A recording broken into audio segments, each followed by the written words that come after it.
Muy buenos días, mis amados hermanos. Dios los bendiga.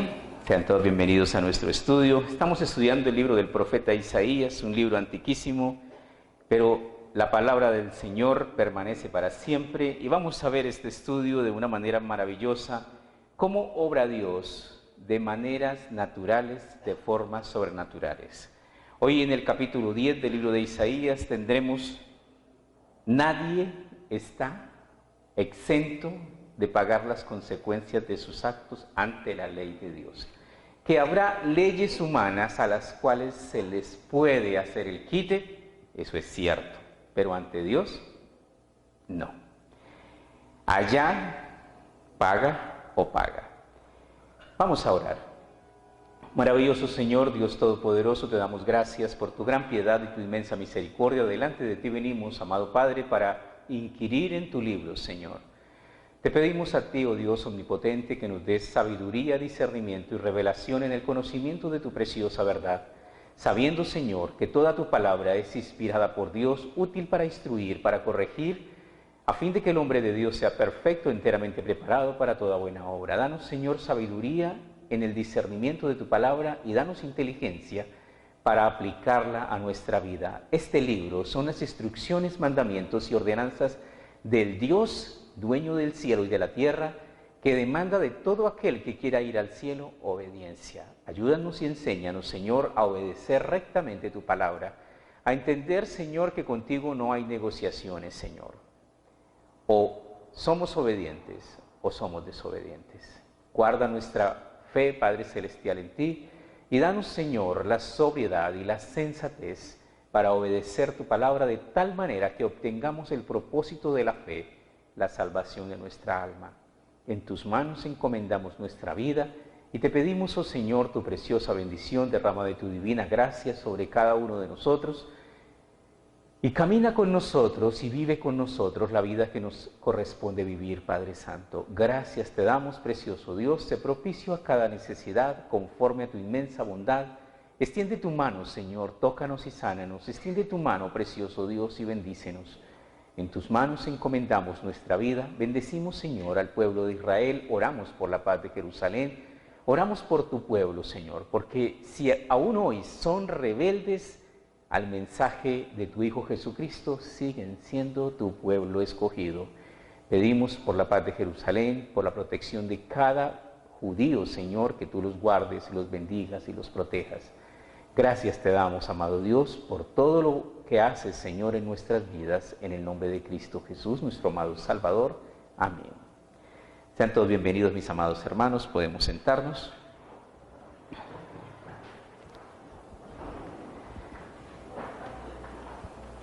Libro de Isaías, capítulo 10, versículo 1. Isaías, capítulo 10, inicia de una manera muy directa. Isaías capítulo 10 dice: hay de los que dictan leyes injustas y prescriben tiranía. Regularmente uno espera que aquellos magistrados de las altas cortes que han estudiado tanto y que están en puestos de suma importancia tengan el buen juicio de dictar leyes justas. Pero no es así. Generalmente echa la ley, echa la trampa, y generalmente se intenta colar tantos micos que le ponen a las leyes. ¿Por qué? ¿Por qué esas personas, nuestros padres de la patria, ponen micos y trampas en medio de las leyes para hacer qué? ¿Qué es lo que están buscando? ¿Por qué? Desafortunadamente, y la Biblia nos dice, porque somos malos. La naturaleza humana es mala. Y no mejora, empeora. Nosotros debemos acudir al taller del maestro porque no tiende a mejorar, sino tiende a empeorar. Entonces, ¿cuál es la solución? Si soy malo y tiendo a empeorar, ¿cuál es la solución? La solución es: y os daré un corazón nuevo. ¿Y quién hace eso? El que nos hizo. ¿Quién es? Dios. El único que puede cambiar a un hombre es el que lo hizo, Dios. Hay de los que dictan leyes injustas y prescriben tiranía. para apartar el juicio a los pobres, para quitar el derecho a los afligidos de mi pueblo, para despojar a las viudas y robar a los huérfanos. Parece que esto fuese algo de hace tantos años, algo que hoy día no existe. Quiero decir que hoy día los ricos no abusan de los pobres y el que tiene plata no se aprovecha de los demás. Es lo mismo. Salomón dijo, no hay nada nuevo debajo del sol. Lo que hoy es, ya antes fue. El hombre ha sido malo.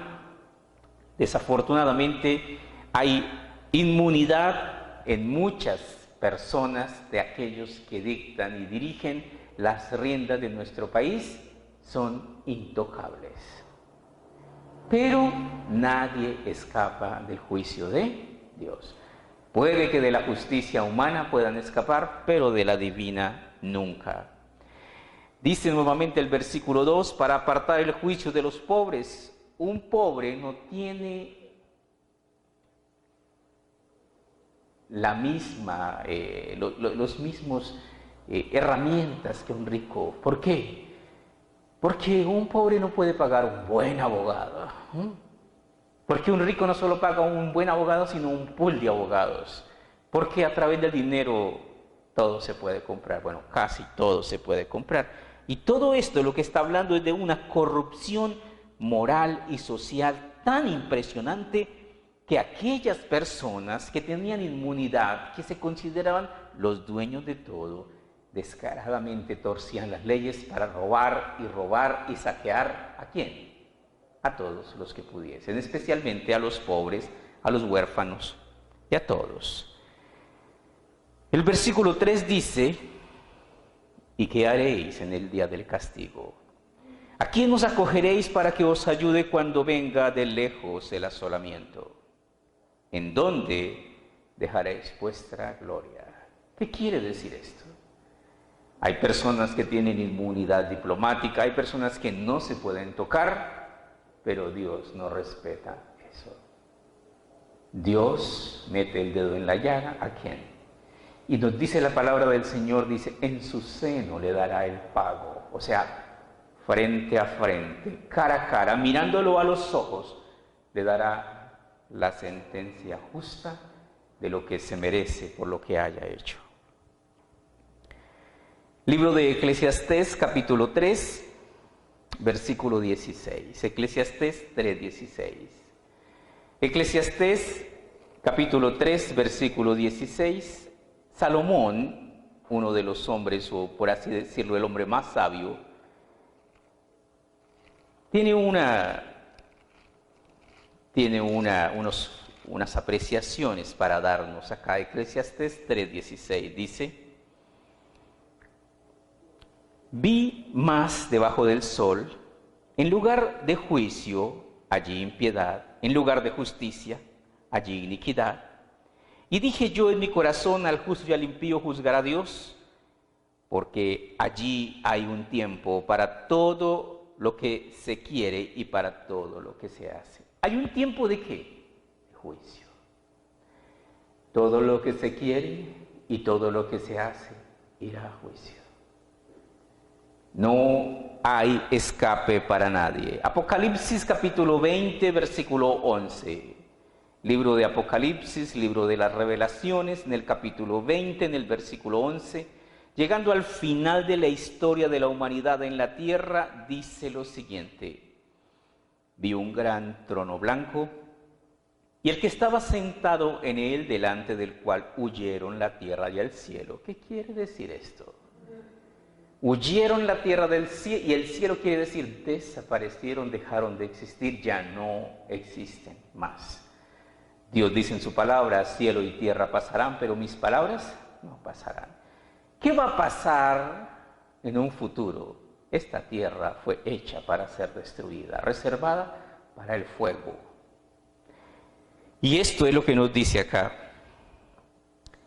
Versículo 12, y vi los muertos, grandes y pequeños, de pie ante Dios, y los libros fueron abiertos, y otro libro fue abierto, el cual es el libro de la vida. Y vi los muertos, grandes y pequeños, de pie ante Dios. Hay algo muy curioso y es importante y es muy especial. En las sinagogas judías, en el templo judío no había sillas. La gente escuchaba la palabra de Dios de pie. Y solo se sentaba el rabí. Entonces es muy curioso. Y en el cielo también estarán de pie. ¿Y quién se sienta? Solo el juez, Dios. Seguimos leyendo esta parte, dice, y vi los muertos, grandes y pequeños, de pie ante Dios. ¿Por qué grandes y pequeños? Esta diferencia de grandes y pequeños, como importantes y menos importantes, es un calificativo más humano. Y los libros fueron abiertos, y otro libro fue abierto, el cual es el libro de la vida. Y fueron juzgados los muertos por las cosas que estaban escritas en los libros según sus obras. Somos tan importantes para Dios, buenos y malos, que todo lo que hacemos al detalle se está escribiendo, acto por acto, hora, minuto tras minuto. Todo lo que pensamos, decimos, hacemos, se está escribiendo. Desafortunadamente nosotros, como todos los mortales, somos más malos que buenos. Entonces se va a escribir más, ¿qué? Más malo que bueno de mí.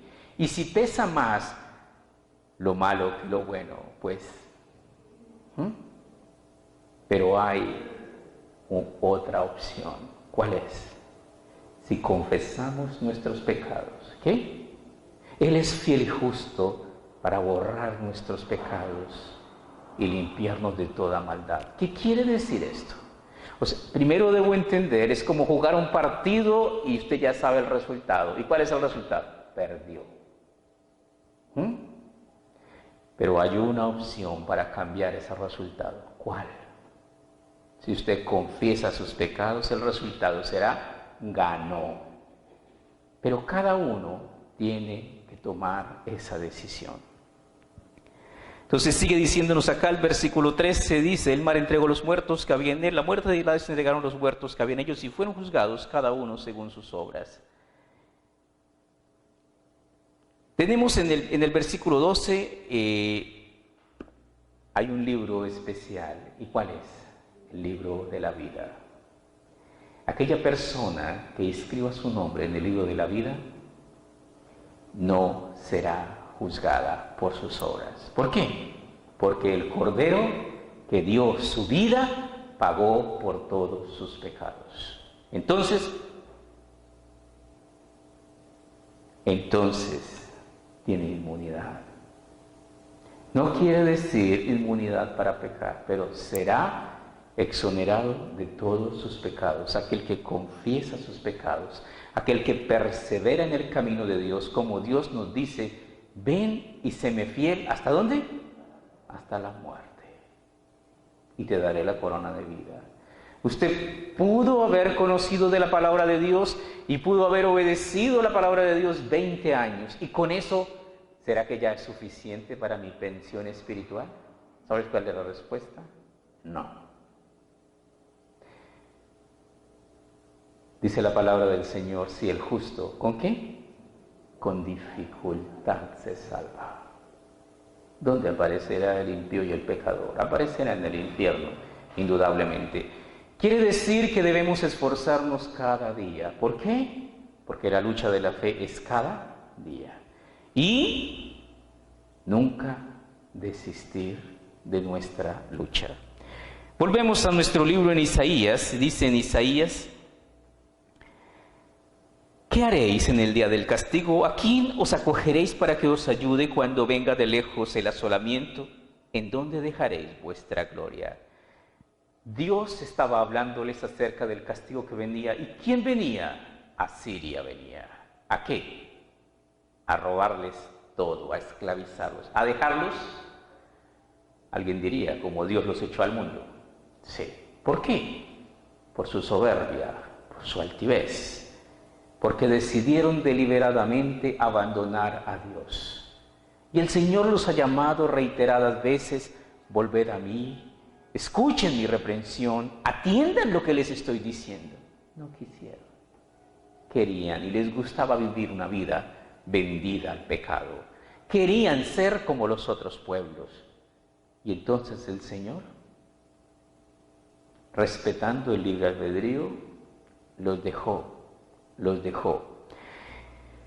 Mira el versículo 4. El versículo 4 es una verdad terrible y maravillosa. Sin mí se inclinarán ante los presos y entre los muertos caerán. Ni con todo eso ha cesado su furor, sino que todavía su mano está extendida. ¿Qué quiere decir esto? Maravillosamente quiere decir, somos invencibles si el Señor está con nosotros. Dios y un siervo fiel son mayoría. El rey David, un hombre conforme al corazón de Dios, tomó la corona de rey, un hombre de 1000 batallas, siempre guerrero, siempre victorioso. ¿Por qué? Enfrentó a su primer rival, el filisteo, ¿cómo se llamaba? Goliat. Y Goliat se levanta contra David y le dice: ¿que acaso soy perro para que vengas contra mí con palos y piedras? ¿Qué llevaba David? El cayado, una honda y 5 piedras. Y David le responde: tú vienes contra mí con espada, lanza y jabalina, mas yo vengo contra ti en el nombre de Jehová de los ejércitos, a quien has ofendido, y te mataré. ¿Y qué pasó? Y lo mató. El pueblo judío empezó a confiar en sus armas, empezó a confiar en su destreza, empezó a confiar en ellos mismos, y se les olvidó. ¿Qué? Que todas sus victorias se las debían ¿a quién? Dios. Dios peleaba en medio del pueblo de Israel, Dios peleaba por ellos. Así se levantó David como rey y fue un rey de muchas batallas, de muchas victorias. ¿Por qué? Porque David nunca se olvidó del olor ¿de qué? De las ovejas. Nunca se olvidó del berrinche de las ovejas. Nunca se olvidó de su pobreza y de sus orígenes y de cómo y cuánto le debía ¿a quién? A Dios. David, el dulce cantor de Israel, él le pagaba cantando. Y era un cantor exclusivo. ¿Solo le cantaba a quién? A su Dios. Y fue un hombre de muchos problemas, de muchas caídas, de muchas batallas, pero de muchas victorias, porque él nunca abandonó al Señor. Sin mí se inclinarán ante los presos, y entre los muertos caerán. Ni con todo eso ha cesado su furor, sino que todavía su mano está extendida. Quiere decir este versículo, contrariamente a lo que muchas veces pensamos, Dios aprieta pero no ahorca. Dios aprieta y sigue apretando. Y si te vas ahorcando, te vas muriendo. Versículo 5 nos viene a hablar acerca de el reino de Asiria, que venía para subyugar a un pueblo. Dice: oh Asiria, vara y báculo de mi furor, en su mano he puesto mi ira.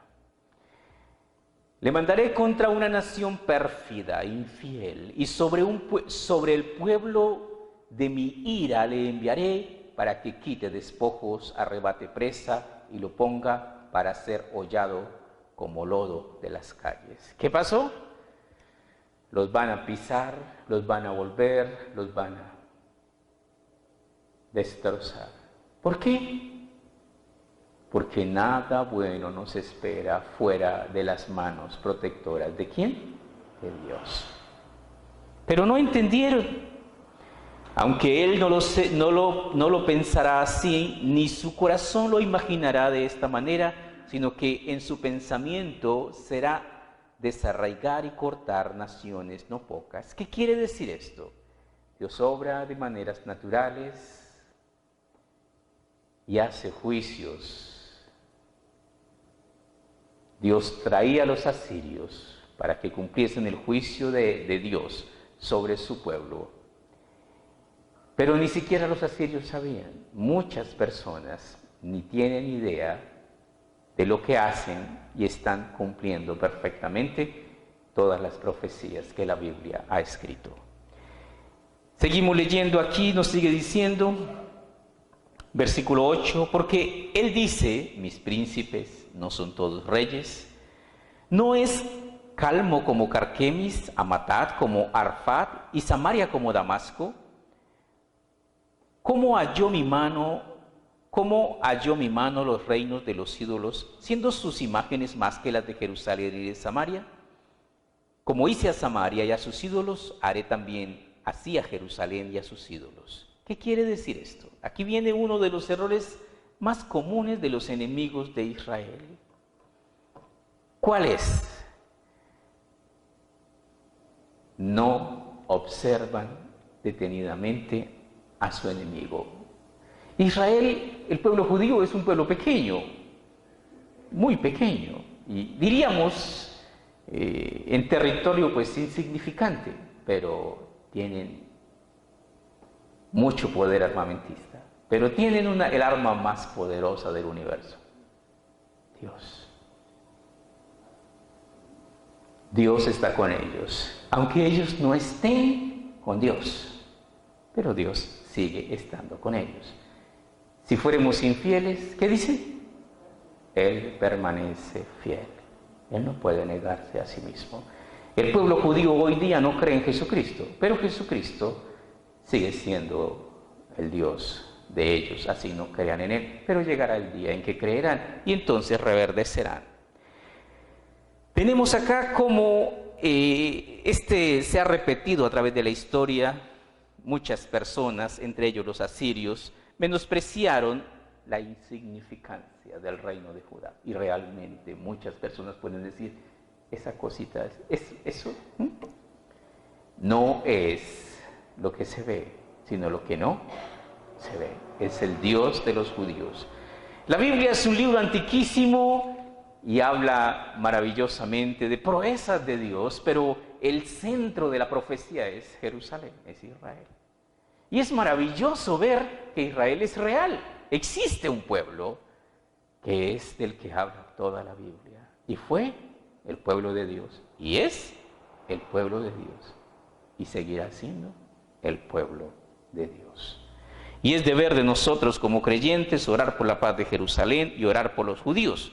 Entonces aquí está hablando el rey asirio acerca de sus hazañas en batalla y de cómo ha subyugado y controlado tantas cosas, pero no han entendido lo más importante. Isaías 41:10, libro de Isaías, capítulo 41, versículo 10, dice lo siguiente: no temas, porque yo estoy contigo. No desmayes, porque yo soy tu Dios que te esfuerzo. Siempre te ayudaré, siempre te sustentaré con la diestra de mi justicia. ¿Qué es esto? Promesas de Dios. ¿Para quién? Para sus hijos. ¿Para Israel? Sí. Dios pelea, ha peleado y peleará por su pueblo. Por eso ese pueblo sigue en pie a pesar de las diferentes situaciones que la vida les ha presentado.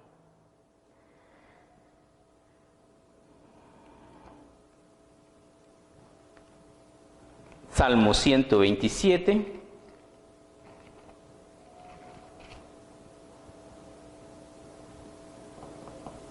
Versículos 1 y 2.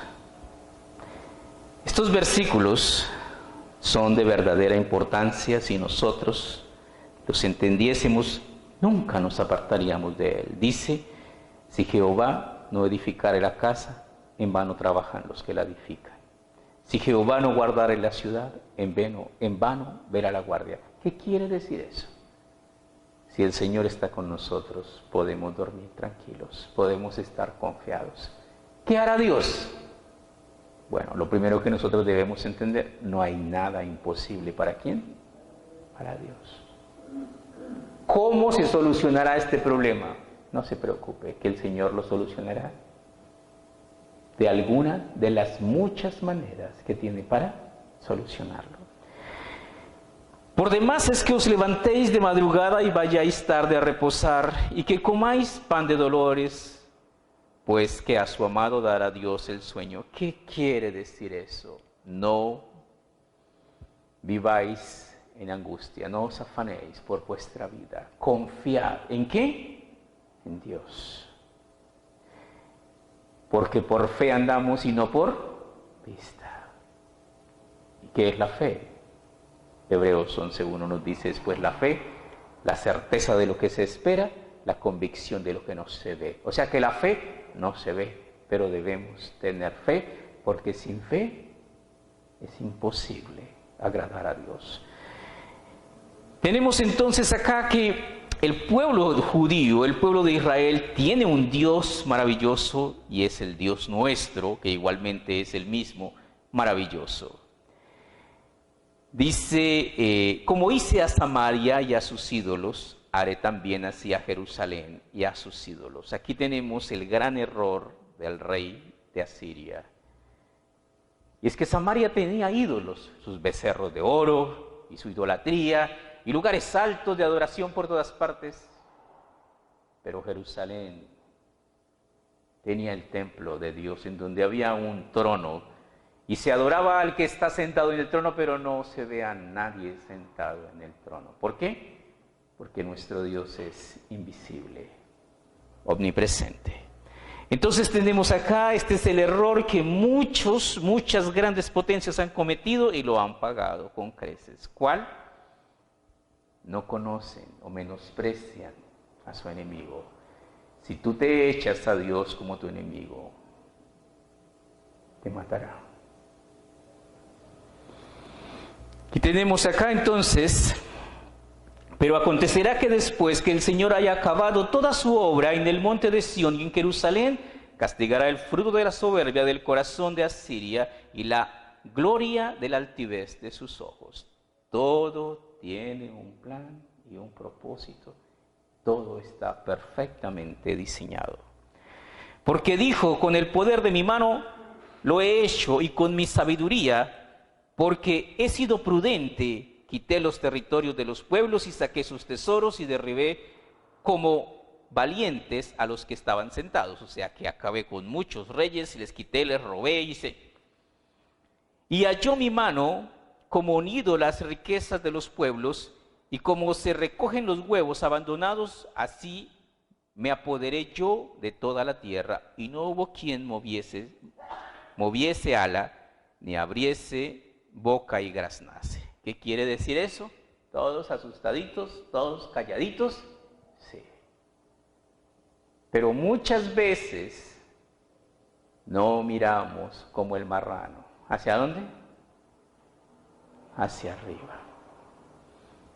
Desafortunadamente este rey, un rey soberbio, no supo a qué horas se metió en camisa de 11 varas, no supo en qué momento firmó su sentencia de muerte. También como muchos reyes y grandes personajes de nuestra historia han vociferado cosas contra Dios y se han muerto. ¿Por qué? Porque horrenda cosa es caer en manos de un Dios vivo. Se gloriará el hacha. Entonces tenemos acá esta parte y se refiere a la conquista de grandes territorios y el menosprecio de Jerusalén como algo muy pequeño. Y sí, es algo muy pequeño, pero no se detuvo a pensar quién es realmente el Dios de los hebreos. Libro de Isaías, poquito más adelante, tenemos en Isaías 37, versículo 33. Isaías 37, 33 nos da el relato de la continuación, el desenlace de este desenfreno de palabras grandes y la respuesta divina. Isaías 37 dice, Judá es librado de Sennacherib, rey de los asirios. Entonces viene acá, dice el 33. Por tanto, así dice Jehová acerca del rey de Asiria. No entrará en esta ciudad, ni arrojará saeta en ella. No vendrá delante de ella con escudo, ni levantará contra ella baluarte. Por el camino que vino volverá, y no entrará en esta ciudad, dice Jehová. Porque yo ampararé a esta ciudad para salvarla, por amor de mí mismo y por amor de David mi siervo. Y salió el ángel de Jehová y mató a 185,000 en el campamento de los asirios. Y cuando se levantaron por la mañana, he aquí que todo era cuerpos de muertos. Entonces Sennacherib, rey de Asiria, se fue e hizo su morada en Nínive. Y aconteció que mientras adoraba en el templo de Nisroch, su dios, sus hijos, Adramelech y Sarezer, le mataron a espada y huyeron a tierra de Ararat. Y reinó en su lugar Esar-Adón, su hijo. ¿Qué es todo lo que acabamos de leer? No te metas. ¿Con quién? Con Dios. ¿Qué hizo este rey? Menospreció por completo a Jerusalén, menospreció por completo. ¿Cómo se refirió al Dios de Jerusalén? Ídolos. Y Dios oye. Y si se desafía, Él responde a los desafíos. ¿Y qué hizo? Le mató todos sus comandantes. Y salió, después de venir venciendo, conquistando reinos, salió derrotado. ¿Y quién lo derrotó? Dios. ¿Por qué? No se enteró a qué hora se levantó un enemigo muchísimo más poderoso que él. ¿Cuántos ángeles mandó Dios a causar semejante estrago? El ángel de Jehová. ¿Quién es el ángel de Jehová? ¿Quién es el ángel de Jehová? Jesús. Jesucristo. Un día se levantará una coalición de ejércitos, una coalición mundial que se llama Gog y Magog, Ezequiel 36, 37 y 38. Y tendrán como propósito, nuevamente, como muchas veces, invadir, aniquilar, exterminar al pueblo de Israel. Y cuando estén invadiendo a Israel, entonces se levantará el judío más poderoso del mundo. ¿Quién es? Benjamín Netanyahu, ¿no? ¿Quién es? Es Jesucristo. Y pondrá su pie en el monte de los olivos y se conoce como la segunda venida. ¿De quién? Del Cordero. Vendrá como león y cuando ponga su pie en el monte de los olivos irá inmediatamente después. ¿A dónde? A Armagedón. ¿A qué? A la batalla de Armagedón. ¿Pero qué irá a hacer? Va a matar tanta gente. Todos los enemigos. ¿De quién? De Israel morirán. ¿Por qué? Porque el mundo no entiende que Jesucristo nació de una virgen, que Dios se encarnó, que Dios es judío y defiende a los judíos. Yo amo a los que me aman. Volvemos a Isaías y seguimos nuestra lectura. Dice, ¿se gloriará el hacha del que con ella corta? ¿Se ensoberbecerá la sierra contra el que la mueve? Como si el báculo levantase al que lo levanta, como si levantase la vara al que no es leño. ¿Qué quiere decir eso? Asiria es un instrumento y Dios es el que lo usa. No quiere decir que Asiria manda, quiere decir que Dios manda. Irónicamente, tenemos ideas equivocadas. Pensamos nosotros erróneamente, ¿quién manda en el infierno? Ay, pues el diablo. ¿Sí está seguro? No. ¿Sabes quién manda en el infierno? Dios. ¿Y sabes quién manda en el lago de fuego? Dios. Seguimos. Por tanto, el Señor, Jehová de los ejércitos, Enviará debilidad sobre sus robustos, y debajo de su gloria encenderá una hoguera como ardor de fuego. Y la luz de Israel será por fuego y su santo por llama, que abrace y consuma en un día sus cardos y sus espinos. ¿Se acuerdan quién vino a pelear? La luz de Israel. ¿Quién es? Jesucristo. Y la gloria de su bosque y de su campo fértil consumirá totalmente alma y cuerpo, y vendrá a ser como abanderado en derrota. ¿Cómo salió el rey? Tal cual, abanderado en derrota. Era una victoria absoluta, pero su propia boca le llevó a ser derrotado. Y los árboles que queden en su bosque serán en número que un niño los pueda contar. ¿Qué quiere decir esto? Quedó un ejército supremamente diezmado, prácticamente nada que temer. Acontecerá en aquel tiempo que los que hayan quedado de Israel y los que hayan quedado de la casa de Jacob nunca más se apoyarán en el que los hirió, sino que se apoyarán con verdad en Jehová, el Santo de Israel. Algún día Israel entenderá que no necesita hacer alianzas, sino pacto. ¿Con quién? Con Dios, con nadie más. Israel no necesita aliados, porque muchas veces ha sido demostrado que sus aliados lo traicionan. Pero hay uno que es fiel. Nunca te dejaré, ni te desampararé, siempre te sostendré con la diestra de mi justicia, nuestro Dios. El remanente volverá, el remanente de Jacob volverá al Dios fuerte. Estas son promesas maravillosas y supremamente hermosas. El remanente de Dios volverá a su Dios. Un día el pueblo judío tendrá verdadera hambre y verdadera sed. ¿De quién? De Mesías. ¿Y qué? Y lo buscarán y mirarán a mí, a quien traspasaron, y llorarán.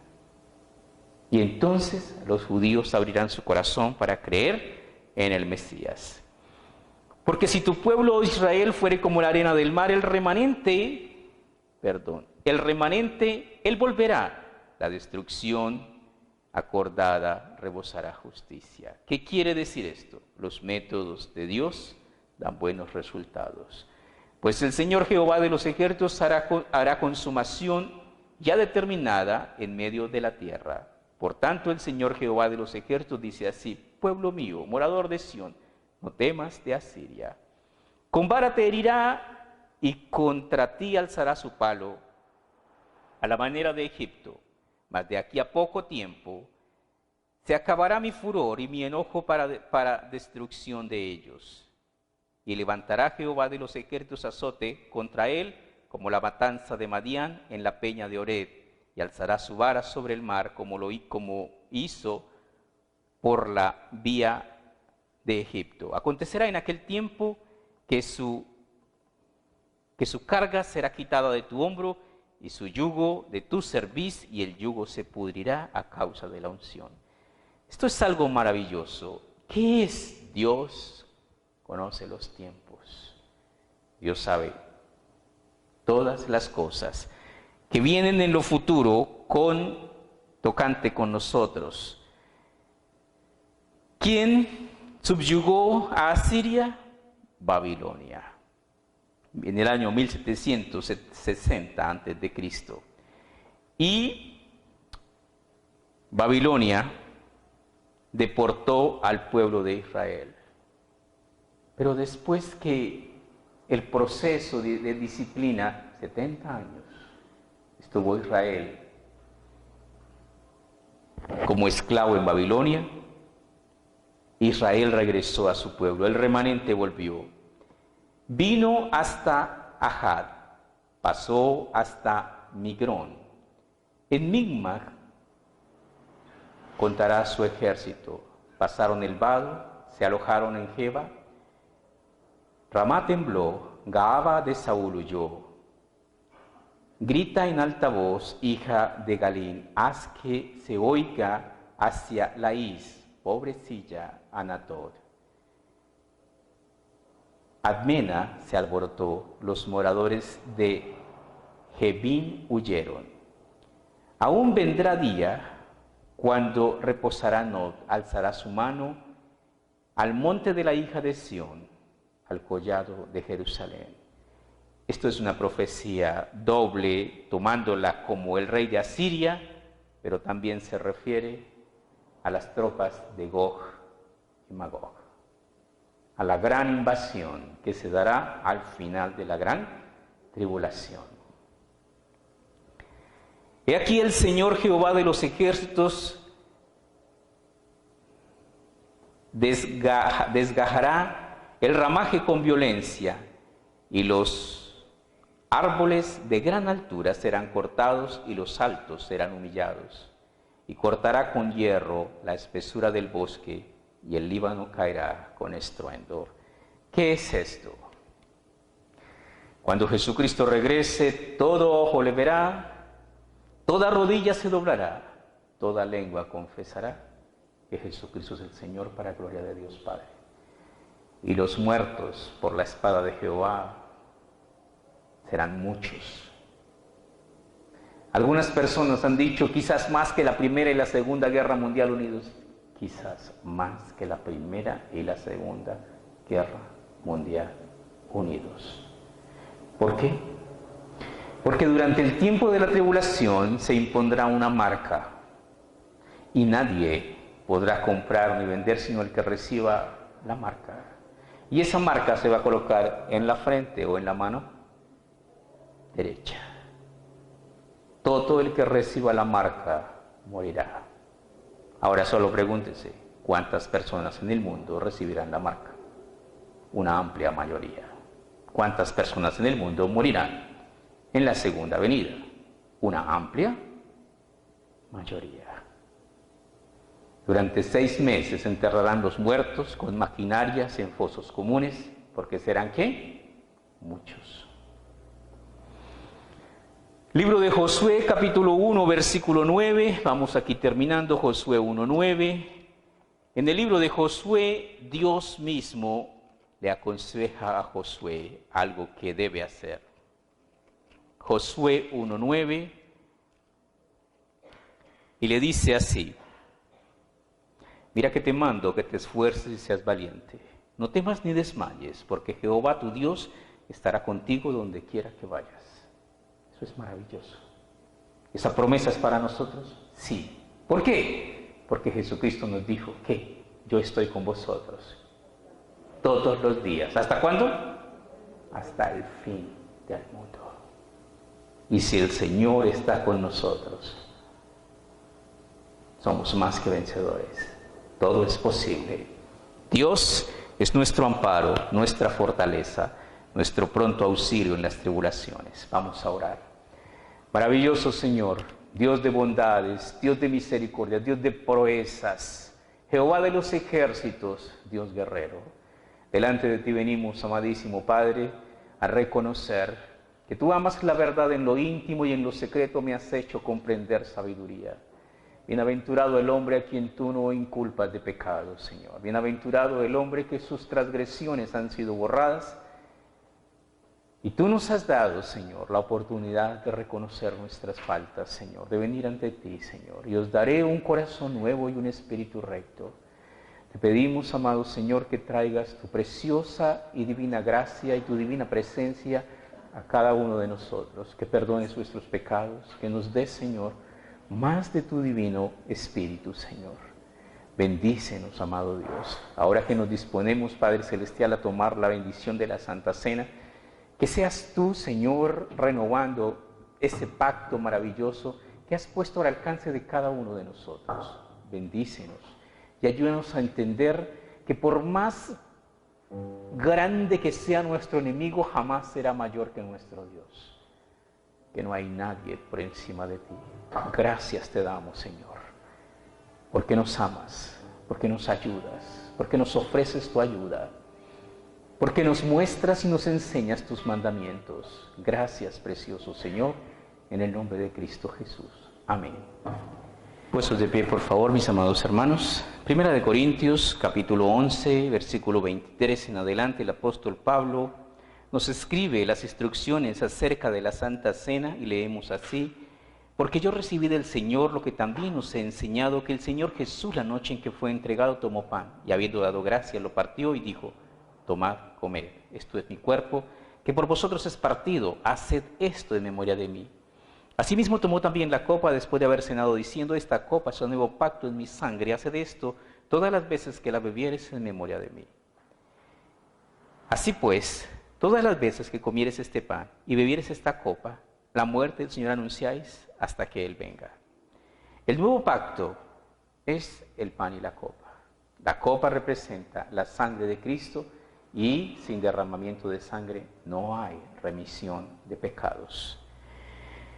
De manera que cualquiera que comiere de este pan o bebiere de esta copa del Señor indignamente, será culpado del cuerpo y de la sangre del Señor. ¿Qué significa beber la copa del Señor indignamente? Significa que yo no quiero obedecer a las cosas de Dios.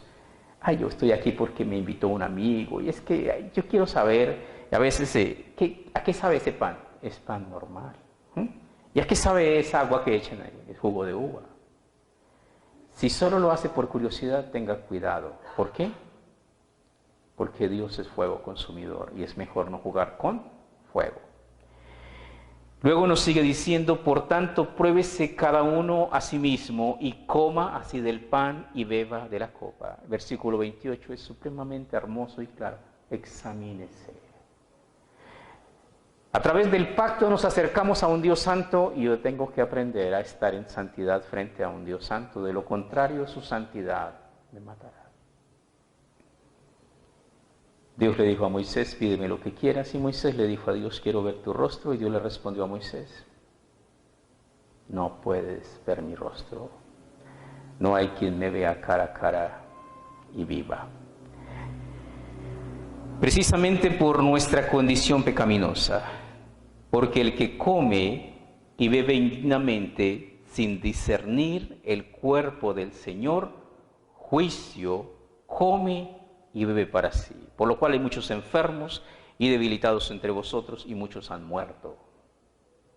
Significa lo que acabamos de decir: no juegue con fuego. Si quieres bendiciones, gracia, perdón de pecados, misericordia, eso viene de arriba y eso es de Dios. Pero procura no jugar con Dios, porque puedes pagar gravísimas consecuencias. Luego repite el 31. Si pues nos examinásemos a nosotros mismos, no seríamos juzgados. ¿Qué está diciendo? Si hago un examen de conciencia, si pido perdón por mis pecados, pues mis pecados son borrados, y ¿de qué me van a juzgar si ya he sido absuelto? Eso es lo que está diciendo. Pero todo está en tu decisión. Vamos a orar. Maravilloso Padre, Dios de toda gracia y de toda misericordia, Dios que has escrito, Señor, tu palabra para que sea leída y sea entendida, y quien quiera salvar su alma la obedezca. Venimos ante ti en obediencia, Padre Santo, primero a pedirte perdón por todos nuestros pecados, a rogarte, Padre Celestial, que quites toda mancha, Señor, de nuestro corazón, que borres nuestras transgresiones, que nos des un limpio y un sano corazón, Señor. Y a darte gracias por lo que has hecho, Señor, entregando a tu unigénito Hijo, Señor. Y por lo que tu unigénito Hijo ha hecho, Señor, no negándose al sufrimiento, al martirio, al desprecio, a la humillación, a la muerte, derramando su sangre para que todo aquel que en Él crea tenga vida. Pedimos, amado Señor, que tú, Señor, seas nuestro Dios, que tú vengas a nuestra vida. Queremos, Señor, renovar nuestro pacto contigo por medio del pan y la copa, Señor. Queremos decirte, nosotros queremos, Señor, seguirte. Queremos ser fieles, queremos obedecer, queremos ser verdaderos hijos de Dios. Bendecimos este pan que representa tu cuerpo, bendecimos esta copa que representa tu sangre, y en este acto, Señor, de obediencia, Señor, pedimos que tú nos bendigas en el nombre de Cristo Jesús. Amén. Tomemos, hermanos, el pan y la copa.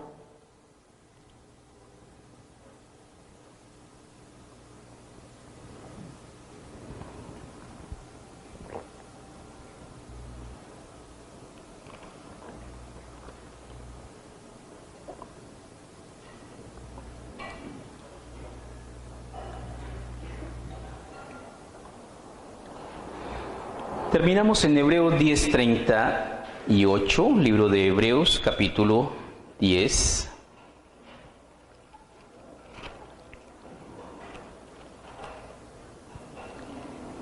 Hebreos 10, versículo 38.